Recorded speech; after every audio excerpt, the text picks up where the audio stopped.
जा पासावे और जिनाते सरते मौत खुड़क दी उन्होंने केड़ा हंसावे। या किस बात पर हंसे?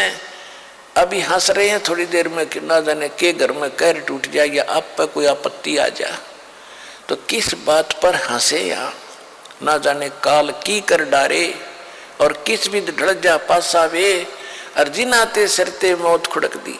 1 मिनट का भरोसा नहीं कब मर जा उन्होंने केड़ा हंसावे। तो हम यही भूल करके यहाँ नाच गावे कूदे बकवाद करें। या तो टाइम पास करना चाहिए, भगवान से डर के बुराइयों से दूर रहना चाहिए, किसी की आत्मा नहीं दुखानी चाहिए। एक एक सांस का भी लेखा भगवान के दरबार में। आप किसी का बुरा सोचते हो ना, वो भी आपके बैड अकाउंट में जाता है। करना तो बहुत दूर की बात है, वो तो है ही प्रत्यक्ष। अगर किसी का बुरा भी सोचते हो तो भी आपको हानि होती है। देखो किसी का कोई खुशी होती है तो नकम्मे आदमी दुख मानेंगे, और वो तो उसको होगी भगवान ने दे दी, तो अपने कर्म क्यों बिगाड़े?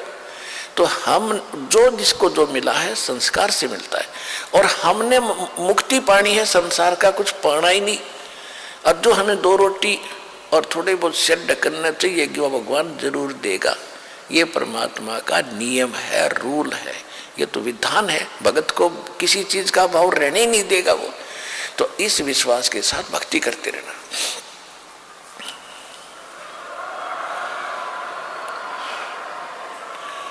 अब फिर नानक जी से पूछा करते थे कि क्या आप सदा ऐसे ही रहते हो कि नहीं?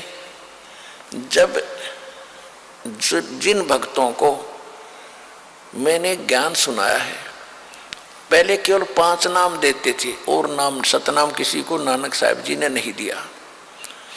और वो उस 5 नाम कौन से हैं जो दास आपको देता है? अब को 7 देने थे, पहले 5 देते थे। पहले और लास्ट वाला नाम पहले नहीं दिया जाता था। तो उन 5 नाम से क्या होता है कि आपको सांसारिक सुख मिलेंगे और भक्ति आपकी इतनी बन जाएगी कि उससे मनुष्य जीवन होते रहेंगे आपके। तो वो ऐसा बीज बोगे थे उस समय, उस भक्ति और दान धर्म करवा के, भंडारे आदि करवा के, कि उनको इतना चार्ज कर गए थे कि वो भक्ति करते हुए आ रहे हैं, मनुष्य जीवन पा रहे थे। अब आके इस समय में अब इनको कंप्लीट कोर्स दे देंगे। और वही आत्माएं जो पहले तो भगवान में आस्था भी बनी रही, भक्ति और दान धर्म करते हैं, जो भंडारे कराया करते थे वो महापुरुष, और आज वो मनुष्य जीवन प्राप्त करते हुए आ रहे हैं। उनका जल्दी भक्ति घर कर जाती है, जो मनुष्य जीवन से ही मनुष्य जीवन पाकर आगे आए हैं। इसी प्रकार 64 लाख परमात्मा के शेष हुए थे कबीर जी के 600 वर्ष पहले, उनको भी ऐसी चार्ज कर गए थे। वही आत्माएं हैं आप जी, जो अब यहाँ भक्ति के लिए भटक रहे हो। आपको मनुष्य जीवन मिलते हुए आ रहे थे, वो इतने दयालु हैं, आपको चार्ज कर गए थे ताकि आप इस समय तक आ जाओ, मनुष्य जीवन प्राप्त करते कराते आस्था बनी रहे भक्ति की। अब आप ठहगे भगवान के, अब आपको पार कर देंगे सारा कंप्लीट कोर्स दे करके। इसी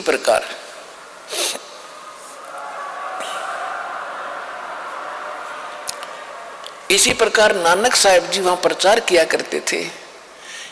एक नानक जी तो ये सत्य ज्ञान बताने वाले और लाखों की संख्या में भ्रमित करने वाले।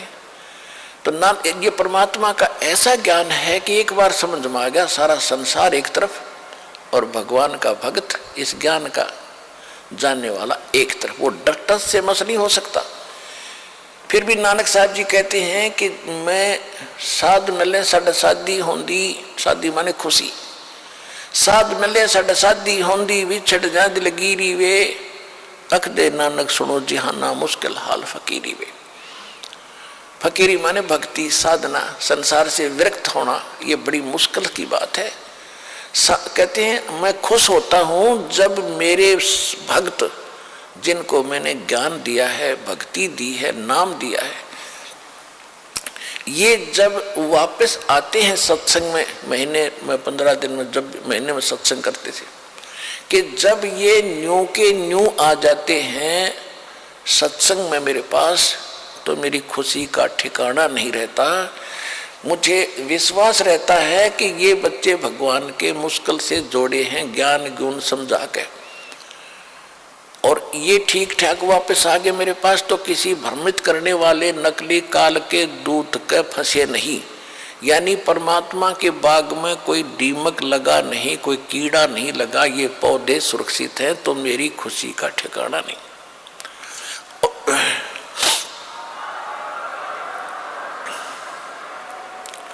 और जब ये सत्संग सुनकर जाते हैं उस संसार में जहां कहीं नाम निशान नहीं इस भक्ति का, इस ज्ञान का, तो मुझे टेंशन बनी रहती है, दिलगिरी बनी रहती है। जब ये जाते हैं कोई इस प्यारी आत्माओं को कोई काल का दूत भ्रमित करके डगमग ना कर दे, इनका जीवन नाश ना कर दे, मुश्किल से सिर चढ़ाए हैं।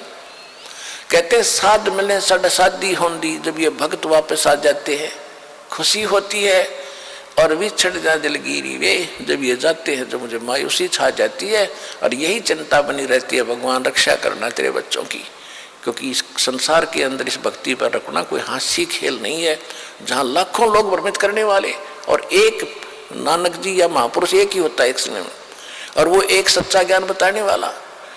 तो इसलिए कहते हैं साध मिले सड शादी होंदी, मेरे बच्चे वापस आ जाते हैं साध संगत, तो मेरा खुशी होती है, और विछड़ जा दिलगिरी वे, अख दे नानक सुनो जिहाना, ये मुश्किल हाल फकीरी वे। तो जिस प्रकार आप यहाँ आते हो, और पहले से भी बल्कि उमड़ कर और आते हैं दीक्षा लेने वाले, तो दास को अलग से खुशी होती है। और जब आप यहाँ से जाते हो तो दास को मालूम है कि विश्व में इस दास के अतिरिक्त कोई संत नहीं, ये ज्ञान बताने वाला नहीं, बहकाने वालों की गिनती नहीं, और आपके कोई असर नहीं हो रहा है, और उमड़ उमड़ कर बढ़ रहे हो, तो दास का हौसला बुलंद हो रहा है कि भगवान का बाग बिना किसी कीड़े के और फल फूल रहा है, दास की भी नौकरी बरकरार रहेगी उस सच्चे दरबार में।